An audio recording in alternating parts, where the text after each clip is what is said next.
Hello friends, good morning. Welcome to our channel Target with Lallan Sharma. Today we will discuss about Gauss theorem. तो आज विद्यार्थी हम लोग Gauss law की definition देखेंगे और गॉस थ्योरम का डेरिवेशन करेंगे, वो भी दो मेथड से। एक स्पेशल केस स्फीयर लेंगे जो कि एनसीईआरटी के बुक में दिया गया है, और एक सॉलिड एंगल के कंसेप्ट की सहायता से डेरिवेशन करेंगे और कुछ स्पेशल पॉइंट की भी चर्चा करेंगे। तो टोटल कंसेप्ट आज हम केवल कवर करेंगे, आने वाले कल में हम उस पर न्यूमेरिकल को सॉल्व करेंगे। आइए देखते हैं गॉस थ्योरम और गॉस लॉ। तो इसे गॉस थ्योरम भी कहा जाता है, इसे गॉस लॉ भी कहा जाता है। अगर ये लॉ है तो इसका डेरिवेशन कैसा, ये कूलम्ब्स लॉ की सहायता से प्रूफ किया जाता है, इसीलिए हम लोग इसे गॉस थ्योरम भी कहते हैं। ध्यान दें, अब इसके डिफिनीशन पे हम लोग गौर करेंगे। इससे पहले विद्यार्थी हम लोग इलेक्ट्रिक फ्लक्स फाइंड करते थे, तो वो फार्मूले की सहायता से E.dA क्लोज इंटीग्रेशन, इसकी सहायता से फाइंड करते थे। अब गॉस ने आपके लिए एक बहुत ही गजब का कंसेप्ट बताया है, जिसकी सहायता से अब इलेक्ट्रिक फ्लक्स फाइंड करना पहले के कंपैरिजन में काफी आसान हो जाएगा। तो देखिए उन्होंने क्या कहा है, The net electric flux through any closed surface 3D is equal to 1 upon epsilon naught times the net charge enclosed by the surface। ये उन्होंने कहा है phi E is equal to Q net inside upon epsilon naught। तो Gauss का कहना है यदि कोई चार्ज जो है 3D सरफेस, जैसे स्फीयर हुआ, सिलेंडर हुआ, कोन हुआ, इनके अंदर कोई चार्ज रखा हो अगर, तो उस 3D सरफेस से Q upon epsilon not flux निकलेगा, ऐसा आप मान के चलिए। हाँ, शर्त यह है कि अंदर क्या है, ये जो फार्मूला है यहां पे लिखा है, अंदर एयर आर वैक्यूम हो तो ऐसी दशा में Q upon epsilon not flux बाहर निकलेगा, ऐसा दिमाग में ले आइए। कोई इनक्लोज शेप जैसे क्यूब हुआ, सिलेंडर हुआ, कोन हुआ है, और उसके अंदर चार्ज रखा है, चार्ज मान लेते हैं क्यू अगर रखा है, तो इस 3D सरफेस से जो फ्लक्स निकलेगा वो क्यू अपॉन एप्सिलॉन नॉट निकलेगा।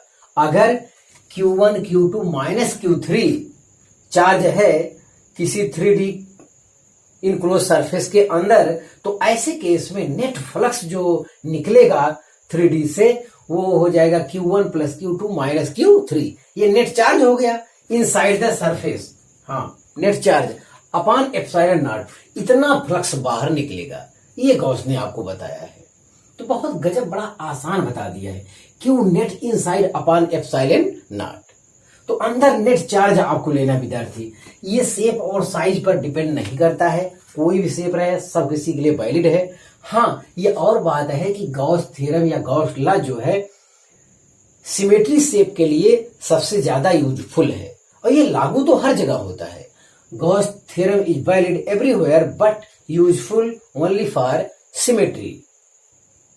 तो सिमेट्री है, तो जैसे आपका स्फीयर ले लिए, क्यूब ले लिए, सिलेंडर ले लिए, तो ऐसी जगह पे ये क्या है, सिमेट्री वाला केस जहां पे बनेगा वहीं पे ये सबसे ज्यादा यूजफुल होगा, और सिमेट्री वाला केस जहां पे नहीं होगा वहां पे विद्यार्थी मैथ्स बहुत कठिन आ जाएगा, तो वास्तव में न्यूमेरिकल वगैरह सॉल्व करने में दिक्कत होगी।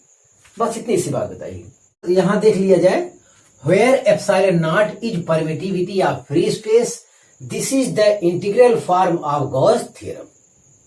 विद्यार्थी हम समझते हैं इसका मतलब आपको समझ में आ गया हो। ये 3D में क्यूब ले लिए, स्फीयर ले लिए, इसके अंदर जो नेट चार्ज है, नेट चार्ज को भी अलजेब्रिक सम करना है उसको, Q1 Q2 Q3 minus Q4 सबको जोड़ लीजिए विद साइन, तो वो हो गया Q नेट इनसाइड। केवल अंदर का चार्ज लेना, कोई बाहर चार्ज है अगर विद्यार्थी, तो फ्लक्स में वो योगदान नहीं करेगा।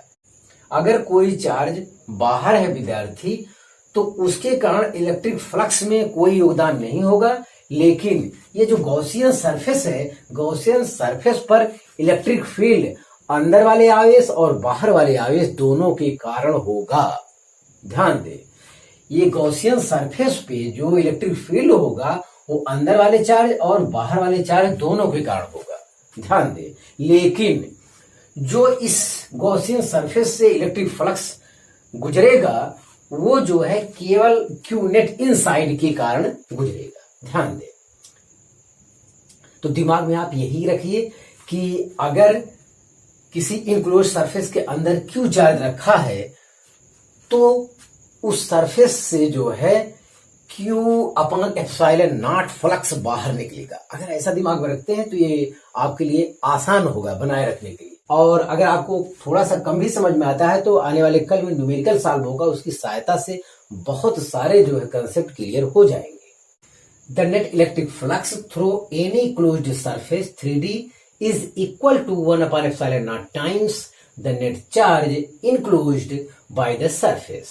That is, ये आपका फार्मूला है, phi E is equal to closed integration E dA, yes, is equal to Q net inside upon epsilon naught. तो मतलब यहां से phi E is equal to Q net inside upon epsilon naught, इसकी सहायता से सब problem यहाँ पे आसानी से सॉल्व हो जाएंगे। अब हम डेरिवेशन पर ध्यान देंगे। अगर ये थ्योरम है तो इसका हम प्रूफ करेंगे। तो मेथड फर्स्ट के तहत विद्यार्थी, हाँ एक चीज और विद्यार्थी, अगर ये वैक्यूम है, इनक्लोज्ड सरफेस के अंदर क्या है, वैक्यूम है या एयर है, ऐसे केस में ये फार्मूला करेक्ट है। अगर कोई मीडियम भी अंदर आ गया है तो ऐसे केस में यहाँ पे क्या आ जाएगा, के आ जाएगा, 1 अपान के, नीचे रहेगा के एप्सिलॉन नॉट हो जाएगा बस। तो ये जानकारी होना चाहिए।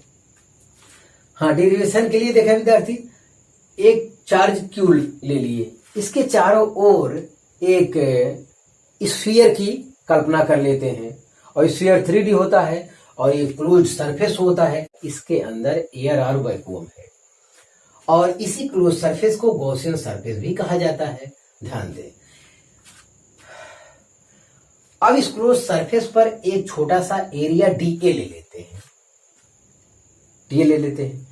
तो डीए वेक्टर आप जानते हैं 3D में वो आउटवर्ड नॉर्मल होता है, डीए का डायरेक्शन इधर हो गया और इस चार्ज के कारण यहाँ पे इलेक्ट्रिक फील्ड क्या है, आउटवर्ड होगा, मतलब ऐसे इलेक्ट्रिक फील्ड बाहर की ओर जाएगा, प्लस क्यू चार्ज है।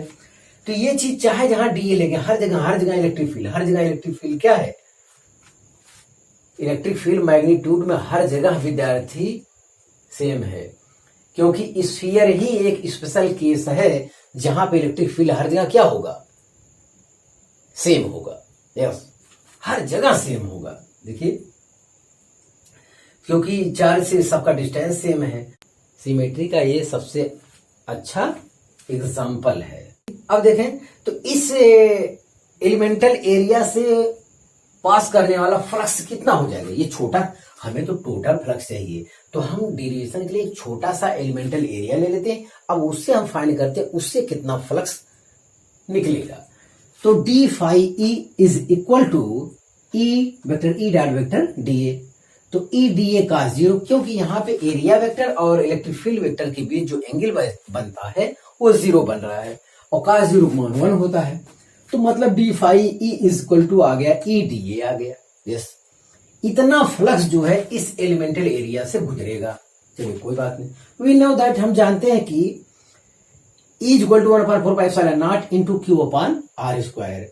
यस, तो भाई यहां से r दूरी पर जो आपका एलिमेंटल एरिया है वहां पे इलेक्ट्रिक फील्ड कितना है, तो इलेक्ट्रिक फील्ड जो है कूलॉम के नियम से ये हमारा आया था, तो E equal to 1/4πε0 into q upon r square. इस इलेक्ट्रिक फील्ड का यहाँ पे हम प्रयोग करेंगे। यहाँ पे हमारा इलेक्ट्रिक फील्ड कांस्टेंट है तो यहाँ पे यूज करते हैं हम लोग, ई के स्थान पर रख दिया 1/4πε0 into q upon r square, यहाँ डीए है। तो इतना आ गया विद्यार्थी। ये तो एरिया वेक्टर से पास करने वाला इलेक्ट्रिक फ्लक्स विद्यार्थी आया इतना, लेकिन हमें तो पूरा गॉसियन सरफेस से पास करने वाला इलेक्ट्रिक फ्लक्स चाहिए। तो total electric flux phi E equal to closed integration dA. अगर ये विद्यार्थी इस टाइप का इनक्लोज सरफेस रहता है तो ऐसे केस में ये सिंबल हम लोग प्रयोग करेंगे, closed integration d phi E. अब ये डी फाई ई जो हम लोगों ने निकाला है वो यहाँ पे हम पुट करते हैं। देखिए ये मिला। अब यहाँ पे ये देखना है कि कौन सी वैल्यू क्या है, कांस्टेंट है। यहाँ पे हर कोई कांस्टेंट है, चार्ज भी कांस्टेंट ही है, आर भी कांस्टेंट है हर जगह स्फीयर के लिए, 1/4πε0 कांस्टेंट होता ही। तो इन सबको हम बाहर कर लिए। अब इनक्लोज्ड इंटीग्रेशन डी ए अंदर आया रहा, केवल डी ए पूरा ऐड करेंगे, पूरा डी ए ऐड कर लेंगे तो पूरा हमारा स्फीयर का एरिया आ जाएगा। अरे 1dA का आएगा ए मतलब टोटल एरिया, और टोटल एरिया कितना होता है, 4πr² होता है। टोटल एरिया स्फीयर का कितना होता है, 4πr²। तो इसके स्थान में हम क्या लिखेंगे, 4πr² लिखेंगे। तो यहां से देखिए 4πr² सब कट रहा है, 4π भी मिल गया, r², मतलब Q/ε0 आ गया। तो अगर किसी इनक्लोज सरफेस के अंदर Q चार्ज रखा है तो उस इनक्लोज सरफेस से Q/ε0 फ्लक्स निकलेगा। फ्लक्स मतलब नंबर ऑफ फील्ड लाइन, ध्यान दे। हाँ, ये यहां लिखा है this is what we had to prove. यही विद्यार्थी हमें साबित करना था थ्योरम के लिए। यस, हाँ, अगर ये चार्ज Q जो है अंदर इसके मीडियम में है, डाइलेक्ट्रिक कांस्टेंट K है, तो ऐसे केस में phi E is equal to हो जाएगा Q/K∈0। तो ये भी आपको ध्यान देना है। हाँ विद्यार्थी, आप इसे कॉपी कर लीजिए। तो फिर अगला डेरिवेशन हम करते हैं। हाँ विद्यार्थी, दूसरे मेथड से अब डेरिवेशन देखा जाए, यानी सॉलिड एंगल की कंसेप्ट से।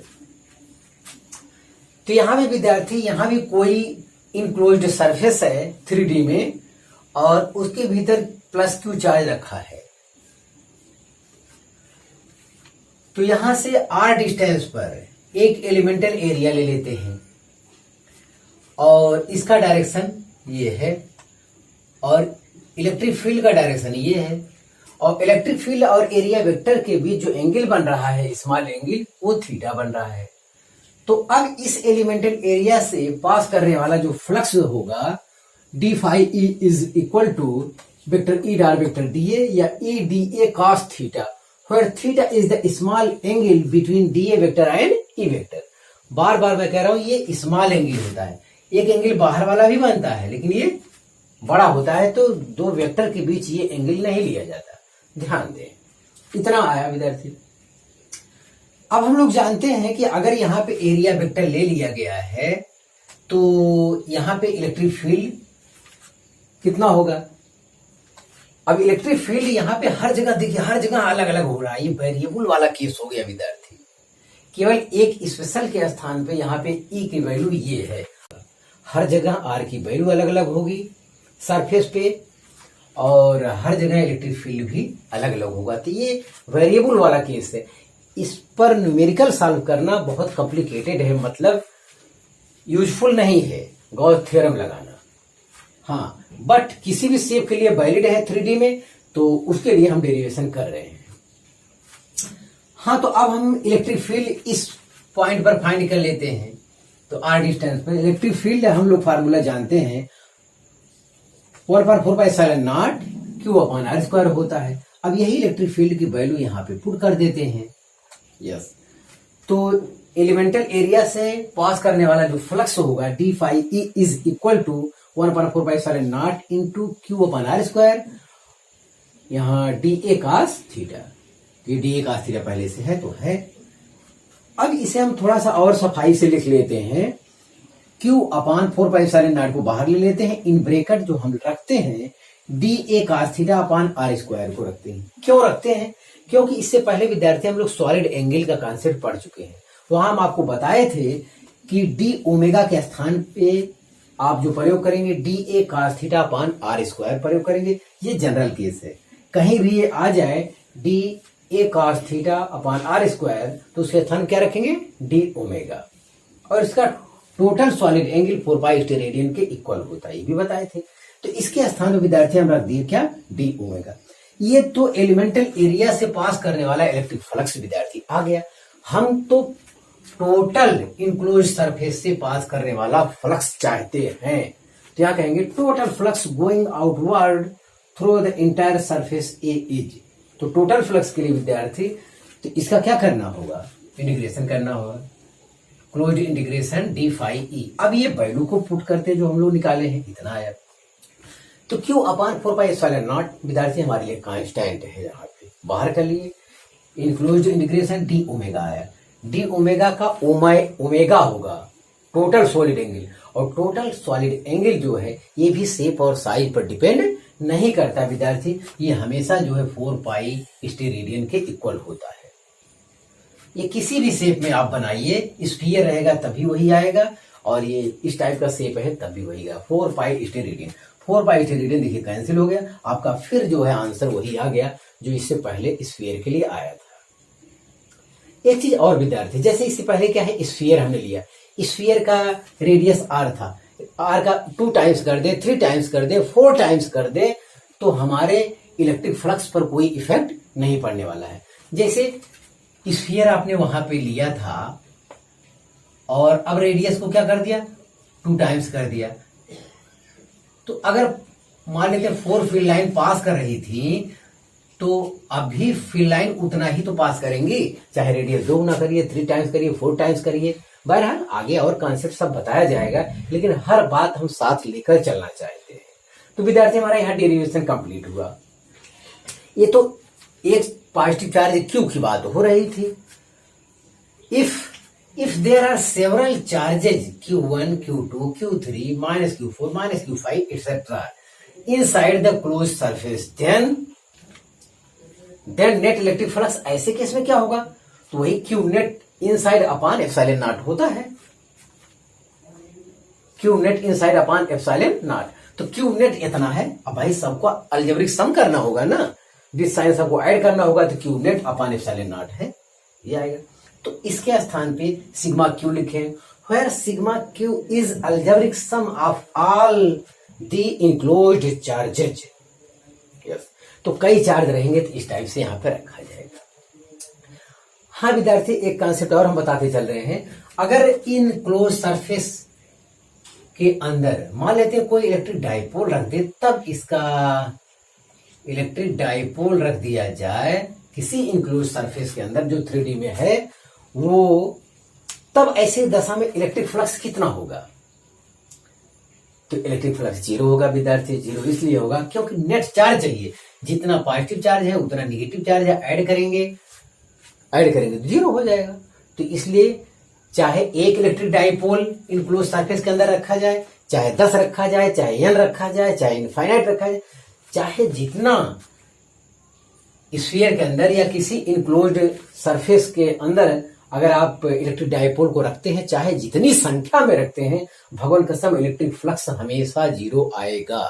ध्यान दें, क्यों आएगा, क्योंकि नेट चार्ज ऑलवेज क्या होगा, वहां पे 0 रहेगा, जितना प्लस उतना माइनस। तो विद्यार्थी आप इसे कॉपी कर लीजिए।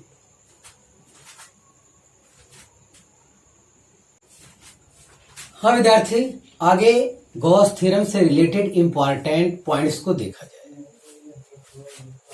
पॉइंट्स में फर्स्ट है, electric flux through Gaussian surface is independent of shape and size.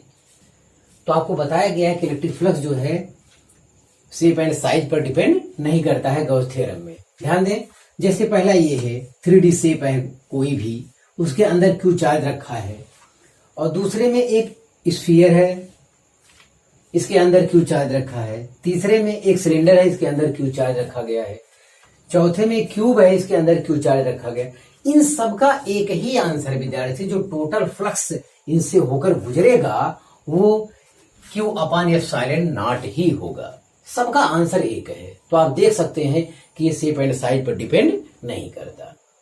दूसरा पॉइंट देखा जाए, electric flux through Gaussian surface depends only on charge present inside it. तो ये जो है इलेक्ट्रिक फ्लक्स जो है केवल ये इस पर डिपेंड करता है कि इनक्लोज्ड सरफेस के अंदर चार्ज प्रेजेंट है, बस इससे मतलब है। बाहर प्रेजेंट है उससे ये डिपेंड नहीं करता। हम समझते ये पॉइंट भी क्लियर हो गया है। हर पॉइंट का कॉन्सेप्ट पढ़ाते समय ही हम बता दिए, लेकिन फिर भी मेन पॉइंट को हमने इकट्ठा किया है। Electric flux through Gaussian surface is independent of position of charges inside it, मतलब ये क्यू चार्ज चाहे जहां इसमें रख दिया जाए अंदर, चाहे जहां आगे पीछे हो जाए, उसके पोजीशन के चेंज होने से इलेक्ट्रिक फ्लक्स में कोई चेंज होने वाला नहीं है। ध्यान दे विद्यार्थी, ये तीसरा पॉइंट आपसे कह रहा है। चौथे पॉइंट में गौर किया जाए, the electric field vector E is resulting from all charges both those inside and those outside the Gaussian surface. मतलब ये कह रहा है कि ये गॉसियन सरफेस के अंदर जितने चार्ज हैं इलेक्ट्रिक फील्ड और बाहर भी चार्ज अगर रखे गए हैं, इन दोनों के कारण सरफेस पर इलेक्ट्रिक फील्ड का इफेक्ट होता है। ये आपकी जानकारी होना चाहिए, ये भी हम कंसेप्ट बता चुके हैं। हाँ, पांचवा पॉइंट यहां क्लियर किया जाए, in a closed surface incoming flux is taken negative while outgoing flux is taken positive. तो ये विद्यार्थी यहां पे है, यहां पे देखा जाए कोई इस टाइप से है, मान लेते हैं यहां बाहर कोई चार्ज रखा है, इसके कारण फ्लक्स क्या होता है, जीरो होता है। तो जीरो क्यों होता है, एक कंसेप्ट यहां से भी लग जाता। मान लेते हैं ये फील्ड लाइन यहां से गुजरी है, देखिए ये वाली फील्ड लाइन यहां पे क्या कर रही है, ये इंटर कर रही है, यहाँ पे क्या कर रही है, इंटर कर रही है। तो इंटर कर रही है तो टेकन क्या है, देखिए in a close surface incoming flux is taken negative. अगर ये अंदर इंटर कर रही है तो ये नेगेटिव हो गया, दो फील्ड लाइन। अब यहां देखिए, यहां ये दो फील्ड लाइन क्या है, बाहर निकल रही है। जब बाहर निकल रही हैं, while outgoing flux is taken positive, और मतलब दो इंटर कर रही हैं और दो बाहर निकल रही हैं। इसीलिए बाहर वाला चार्ज जो है इलेक्ट्रिक फ्लक्स में योगदान नहीं करता है। यही विद्यार्थी हम कॉन्सेप्ट आपसे बता रहे थे। हाँ विद्यार्थी, आप इसे कॉपी कर लीजिए। हाँ विद्यार्थी, कुछ पॉइंट को और देख लिया जाए। छठा point, in a Gaussian surface phi E is equal to zero does not imply E is equal to zero, but E is equal to zero implies phi E is equal to zero. अब इसका मतलब समझ लिया जाए, in a Gaussian surface phi E is equal to zero. अगर विद्यार्थी phi E zero है तो इसका मतलब ये नहीं है गॉसियन, देखिए यहाँ पे एक इलेक्ट्रिक डाइपोल रख दीजिए, हाँ, और एक बाहर चार्ज क्यू रख दीजिए, तो इसका फाई ई क्या होगा, यहाँ पे फाई जीरो होगा क्योंकि अंदर नेट चार्ज जीरो है। लेकिन अगर कोई बाहर चार्ज क्यू है विद्यार्थी, तो सरफेस पर इलेक्ट्रिक फील्ड होगा, यस, वही कह रहा है। In a Gaussian surface phi E is equal to zero does not imply E is equal to zero. मतलब ये ई जीरो हो ये नहीं बताता है, हाँ, ई जीरो हो सकता है, नहीं भी हो सकता है, yes, but E equal to zero implies phi is equal to zero. अगर गॉसियन सरफेस पर विद्यार्थी इलेक्ट्रिक फील्ड अगर जीरो हो गया तो भगवान कसम फाई ई पक्का जीरो होगा। इलेक्ट्रिक फील्ड जीरो हो गया, इसका क्या मतलब है, इसका मतलब बाहर कोई चार्ज नहीं है और अंदर नेट चार्ज हमारा क्या है, जीरो है, इसीलिए इलेक्ट्रिक फील्ड जीरो है। इलेक्ट्रिक फील्ड जीरो हो गया, इलेक्ट्रिक फील्ड जीरो हो गया तो इलेक्ट्रिक फ्लक्स अवश्य जीरो होगा। ये चीज आपको हमें बताना था। यस, हाँ, सातवां पॉइंट देखा जाए, in a closed body not enclosing any charge. Closed body तो है 3D में, लेकिन इसके अंदर कोई चार्ज नहीं है। Is placed in an electric field, और इलेक्ट्रिक फील्ड कैसा होना चाहिए, आइदर यूनिफॉर्म और नॉन यूनिफॉर्म। तो total flux linked with it will be zero. जैसे फिगर में यहां बताया गया, एक स्फीयर है विद्यार्थी, इसके अंदर कोई चार्ज नहीं है और ये नॉन यूनिफॉर्म इलेक्ट्रिक फील्ड में रखा गया है। अगर यूनिफॉर्म भी होता तो तभी कोई इफेक्ट नहीं पड़ता। तो ऐसी दशा में फ्लक्स क्या आएगा, जीरो आएगा। अंदर कोई चार्ज है ही नहीं है तो कोई मतलब नहीं, सरफेस पर केवल इलेक्ट्रिक फील्ड होगा। हाँ विद्यार्थी, अब नोट में एक पॉइंट देखा जाए, Gauss law is always valid but not useful always. Gauss law जो हमेशा के लिए वैलिड है विद्यार्थी, लेकिन हमेशा के लिए यूजफुल नहीं है। ये सिमेट्री वाले शेप के लिए यूजफुल है। तो इसके बाद जो हम कंडीशन लिखेंगे, useful conditions of Gauss law, yes, तो आप इसे कॉपी कर लीजिए। हाँ विद्यार्थी, आज का लास्ट कंसेप्ट देखा जाए, useful conditions of Gauss law. तो कहां पे यूजफुल है वो कंडीशन आप देखा जाए, एनसीईआरटी वो कंडीशन आपको जानना चाहिए। पहला पॉइंट देखा जाए, the Gaussian surface should be symmetric about charge और चार्ज डिस्ट्रीब्यूशन। तो सिमेट्रिक वाला केस जो हम लोग स्फीयर एक लिए, स्फीयर क्या है यहाँ पे, सिमेट्रिक वाला केस है। यहाँ पे आप सिलेंडर भी ले सकते हैं, ये गॉसियन सरफेस सिलेंडर के रूप में रहेगा। अगर वायर है, चार्ज वायर पे है, तो गॉसियन सरफेस जो है वहां पे सिलेंडर का होगा। तो इस टाइप से अलग अलग शेप हमको मिलेंगे। तो बस आपको यही जानना है, तो Gaussian surface should be symmetric, ध्यान दें ये चीज अबाउट चार्ज और चार्ज डिस्ट्रीब्यूशन। दूसरा पॉइंट क्लियर किया जाए, the electric field must be symmetric at all point of Gaussian surface. तो देखिए यहाँ पे गॉसियन सरफेस पे हर जगह क्या है, इलेक्ट्रिक फील्ड का मैग्नीट्यूड सेम है, तो ये सिमेट्रिक हो गया। यस, तो वही वो कह रहा है। तीसरा पॉइंट देखिए, the small angle between E vector and A vector must be same at all point of the Gaussian surface. जो गॉसियन सरफेस है वो हर जगह क्या है, जैसे यहाँ पे अगर एरिया वेक्टर लेते हैं तो एरिया वेक्टर का डायरेक्शन भी वही है और इलेक्ट्रिक फील्ड का डायरेक्शन भी वही है। तो हर जगह क्या है, एरिया वेक्टर और इलेक्ट्रिक फील्ड के बीच जो एंगल होगा हर जगह क्या होगा, इक्वल होगा। ध्यान दें, जैसे ये एरिया वेक्टर डी ए हो गया, ये इलेक्ट्रिक फील्ड वेक्टर ई हो गया, इनके बीच का एंगल हमेशा ये स्मॉल वाला ही लिया जाता है। ये भी इनके बीच का एंगल है, लेकिन ये वेक्टर के रूल में नहीं आता, ध्यान दें, इसलिए हम ये स्मॉल लिखते हैं बार बार। लास्ट पॉइंट देखा जाए, Gaussian surface must not pass through any point charge. मतलब कोई पॉइंट चार्ज है, इसको काटता हुआ गॉसियन सरफेस को नहीं जाना चाहिए, वो ये कह रहा है, बस यही। तो Gaussian surface must not pass through any point charge. तो विद्यार्थी, हमारा useful conditions of Gauss law ये 4 पॉइंट है, ये हमारा कंप्लीट हुआ। आप इसे कॉपी कर लीजिए। हाँ विद्यार्थी, आज बस इतना ही। और लेकिन ये आप समझिए कि गॉस थ्योरम का, गॉस लॉ का पूरा कंसेप्ट अभी आपको शायद न क्लियर हो पाए, क्योंकि बहुत सी ऐसी जानकारी है जो न्यूमेरिकल के बाद क्लियर होता है। तो हाँ विद्यार्थी, आप मेहनत से पढ़ाई करते रहिए। All the very best.